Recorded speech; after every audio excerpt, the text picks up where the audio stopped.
el escritor de Génesis, él no escribe toda la historia específicamente, pero sí hace énfasis en algunos puntos.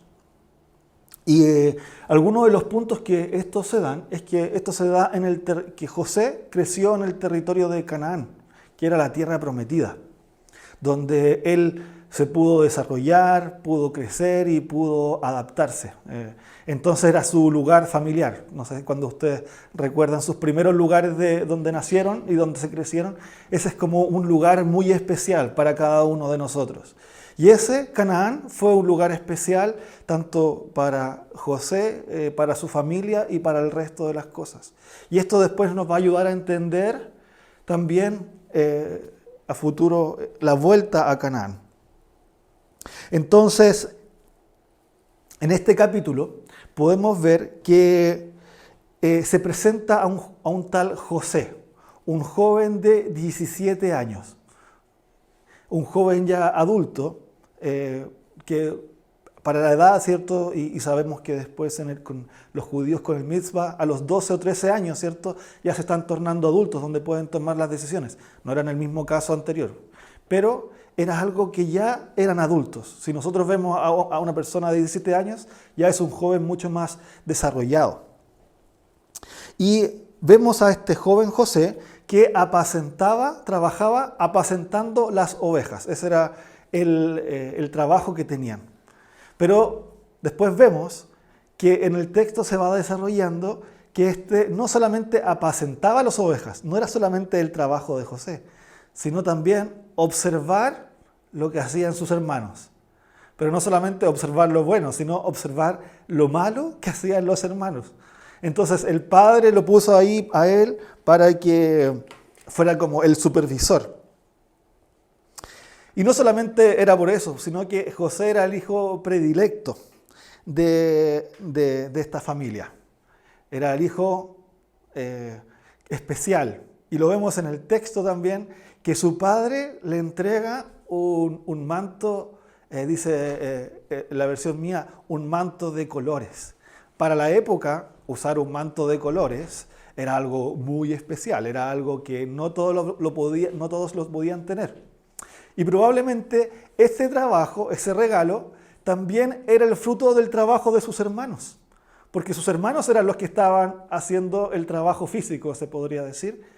Y ellos mientras estaban trabajando, después vieron a su hermano que llegó con este manto tan bonito, tan hermoso. Y es por eso que cuando viene todo esto a causa de todas estas situaciones, ellos le tenían envidia, le tenían enojo, a tal punto que querían matarlo. Querían matar a su propio hermano.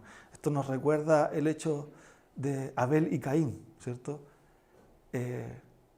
Abel le pasó lo mismo, llegó a matar a su hermano. Acá en este caso lo maquinaron, lo pensaron, maquinaron en su corazón, ya tenían el plan para hacerlo, y lo iban a realizar hasta que llegó Rubén, el hermano mayor, y dijo, no derramemos sangre. Pero no lo hizo porque él quería ser bueno con su hermano, porque también le tenía envidia, dijo, no, dejémoslo ahí, para hacerle menor daño, para no causar daño al padre. Entonces, después de esto vemos que José es vendido, ¿cierto? Lo dejan en un pozo, es vendido, y después lo vendieron a los medianitas también por 20 monedas de plata, para después llevarlo a Egipto. Bueno, ese es como un resumen un poco de este texto, un resumen donde vemos problemáticas familiares, entre hermanos, con el padre, con los abuelos, ¿cierto?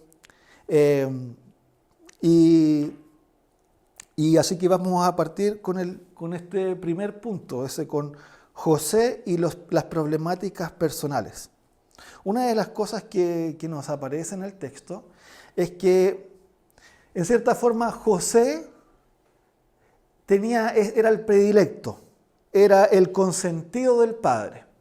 En Chile nosotros decimos es el hijito de papá, el que recibe todo. y que probablemente a él le gustaba estas situaciones porque iba contentamente a buscar a los hermanos, a mostrar lo que él tenía, a diferencia de lo que los demás hermanos no tenían. Además, acusaba a los hermanos. Decía que todos los hermanos, no solamente uno, sino que todos los hermanos estaban casi en contra de él. Y sobre todo se mostró en que fue poco sabio, porque llegó y mostró lo que él tenía, a diferencia de lo que no tenían los hermanos. Por otra parte, José, había recibido sueños. Los sueños fueron una cosa de sabiduría, de capacidades que Dios le había dado. Pero tampoco fue lo más sabio en mostrar en el momento que tenía que decirle a los hermanos. Y ahí también eso se muestra su inmadurez, en cierta forma. Porque él, por ser el favorito, lo mostraba y causaba más división dentro de su familia. Entonces, aparte de eso, él, como les decía, recibió dones especiales que no tenían los demás. Tanto, como les decía, en los 2 sueños que pudo recibir. Y además, los sueños que tenían eran casi en contra de los hermanos y en contra de los padres, que los demás tenían que someterse a él. Por lo tanto, en cierta forma, muestra una parte de inocencia y también de inmadurez. Y esto lo vemos en un joven ya de 17 años, que en la actualidad podríamos decir que es todavía un adolescente, pero para ese tiempo ya no lo era tanto. Y lamentablemente, a pesar después vamos a ver, continuar lo que pasó con él, esto tampoco exime a sus hermanos. No justifica estas actitudes de José lo que sus hermanos hicieron con él. No es para nada de eso. Pero sí nos muestra algo que José tenía que mejorar, las problemáticas que sufría. Y esto nos lleva también al segundo punto, que es José y sus problemáticas familiares. Es interesante comprender que la familia de José no era una familia como las del día de hoy. El padre de José tuvo 4 mujeres. Entre esos, ¿cierto? De ellos tuvo 13 hijos, 12 hijos y una hija. Y de ellos, ¿cierto? De cada uno tuvo diferencias, tuvo algunas complicaciones. Entonces, aparte de esto, vemos en el relato que Jacob, yo dije Josué hace poco, Jacob estuvo con una de las madres de ellos, de los hijos, era la preferida. Era la que mostraba ciertas preferencias para mostrar que tenía más amor hacia ella. Debe ser difícil para un hijo, ¿cierto?, que su padre ame más la madre de mi hermanastro. Que la madre que yo tengo no es amada, no es querida tanto como las otras. Y eso pasó en esta dinámica familiar. Y eso también se reflejaba en el amor hacia ese hijo, hacia, en este caso, José. Aparte de esto, que esta mujer, a quien era la más amada, Raquel, también muere en un evento difícil, dramático, que justamente en un momento donde se iba a dar la vida, ella estaba esperando a un bebé, y al dar a luz, ella también fallece. Y por lo tanto, el padre tuyo fallece, pero en vida, se podría decir. Entonces, a pesar de que esta familia era una familia elegida por Dios, era una familia en la que Dios ya había trabajado con ellos, era una familia que estaba con diferentes problemáticas, con diferentes situaciones difíciles, que todavía no llegaban a un grado de madurez espiritual. no llegaban a un grado en el que podrían decir que es una familia madura. Y esto también se ve con el mismo Jacob, con que Dios había trabajado con él, el padre de José, en quien su actitud, su forma de hacer las cosas, afectó a su familia. Y afectó dramáticamente en las situaciones que pasaron después a continuación. Aunque no lo quiso hacer directamente, indirectamente pasaron estas cosas. Y recordemos que Jacob había sido un hombre que Dios había trabajado con él, que había peleado con Dios, que había estado con el Señor. Y a pesar de esto, él todavía en sus últimos años de edad bajó su madurez. Y esto también se ve con los hermanos de José, que ellos no escaparon de estas problemáticas y dinámicas familiares. Sus actitudes no eran las más sanas, no podríamos decir, no eran las más cristianas en ese momento. Querían matar a su hermano. Querían matar, bueno, en este caso a su hermanastro. Y no solamente lo querían hacer, sino estuvieron a punto, si no fuera por el hermano mayor Rubén, que permitió que no llegaran a ese punto. Y no solamente eso, sino que el contexto también familiar mayor que vemos ahí, que son los ismaelitas, también estaban bajo la caída, bajo las problemáticas y bajo situaciones morales, se podría decir que no son las más correctas. Porque los ismaelitas vienen de los hijos de Ismael. O sea, Ismael era su tío abuelo, se podría decir, de ellos. Entonces, sus familiares fueron los que compraron a José. Lo compraron como esclavo.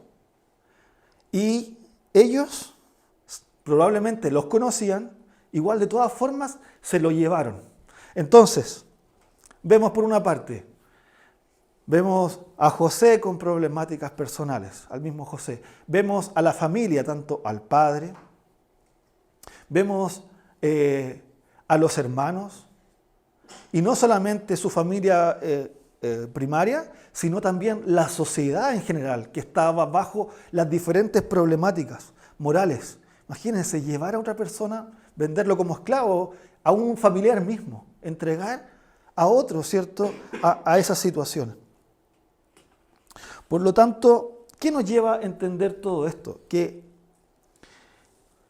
hay maldad en el mundo, que el mundo está bajo la caída, que hay problemáticas. Hay problemáticas de enfermedad, hay problemáticas de situaciones familiares, de dinámicas, de comunicación, de cosas del corazón que pasan en este mundo. Que es un mundo en el cual se necesita de Dios. Que en cierta forma les ha dado la espalda a Dios. Para algunas personas quizás hacen el pensamiento contrario. Dicen, ¿cómo si en el mundo hay maldad puede existir un Dios bueno? No sé si han escuchado esa situación.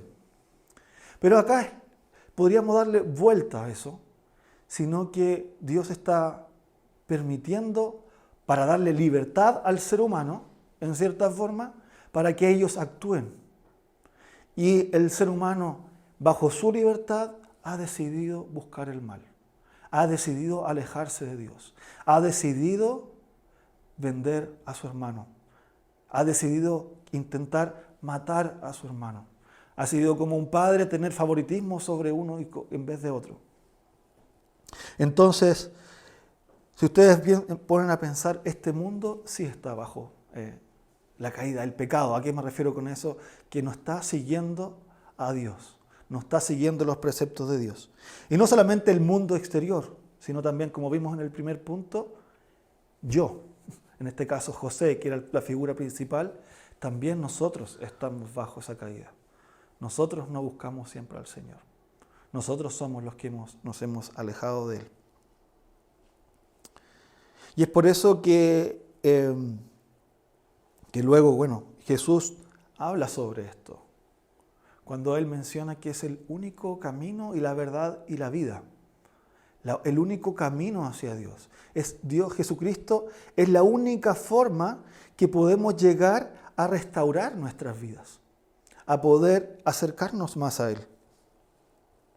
Y también Jesús, tal como José, pasó por ciertas injusticias. Jesús, a diferencia de José, no se creó como el mejor hijo, ¿cierto? No fue el favorito de todos. Pero sí, Jesús, ¿cierto? Un día Él se entregó a sí mismo y se entregó en forma completa. Un amigo que es pastor, estaba conversando hace poco con él y me contaba la situación que tiene una hija que tiene un problema, que ella tiene 27 años y actúa como una niña de 10. Y por mucho tiempo estuvieron en este proceso de decir de que se fuera mejorando y mejorando y mejorando. Y intentaron todo para eso. Pero hace un tiempo atrás les contaron que esta enfermedad es genética. ¿A qué se refiere con eso? Que hay algo de los genes y que ya no puede cambiarse. Entonces para él fue un shock muy fuerte, un balde de agua fría, una situación que tuvo que darse cuenta de que su hija iba a seguir en esa condición por el resto de su vida y que ellos tenían que estar ahí entregando todo de sí mismo para ella, y que ella no iba a cambiar. A pesar de que iban a entregar avances y avances, no iban a haber cambios tan significativos como ellos los querían. Siempre esta niña, esta joven, va a ser dependiente de sus padres. Y me decía que cuando le pasó esa situación, cuando supieron, fue un quiebre de corazón. Él es pastor. Y fue tener que entregarse a Dios, decir, yo estoy en esta situación. Lo que yo esperaba no pasa. Esa es la condición. Entonces tuvo que doblegar su corazón y decir, Señor, aquí estoy, ante esas problemáticas de situaciones. Y eso es un poco lo que podemos ver hoy día ante estas problemáticas. Es entregar nuestros corazones, decir, Señor, así está el mundo, así estoy yo. Dependo de ti. Sin ti no hay nada. Vemos que este mundo te está siguiendo. Yo no te estoy siguiendo. Y esa es la condición que me queda. Y sabemos, ¿cierto?, que la condición de pecado, la condición alejado de Dios, una condición que las personas hacen lo malo, dañan a otros.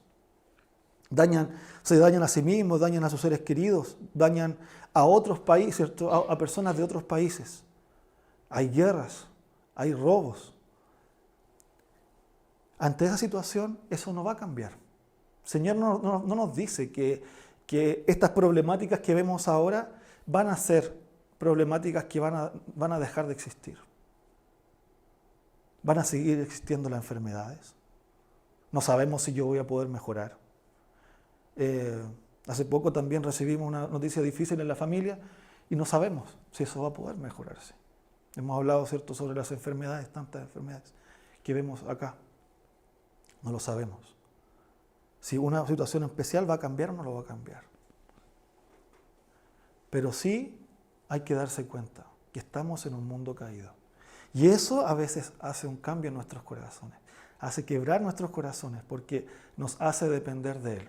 Y reconocer que en este mundo las cosas no van a cambiar del todo. Pero sí hay un Señor que nos promete vida eterna. Y que un día eso sí va a cambiar.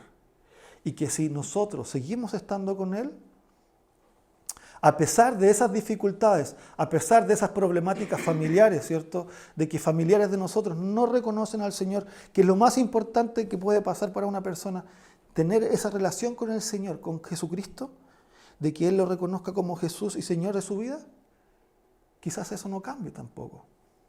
Pero de que sí podemos trabajar para ello.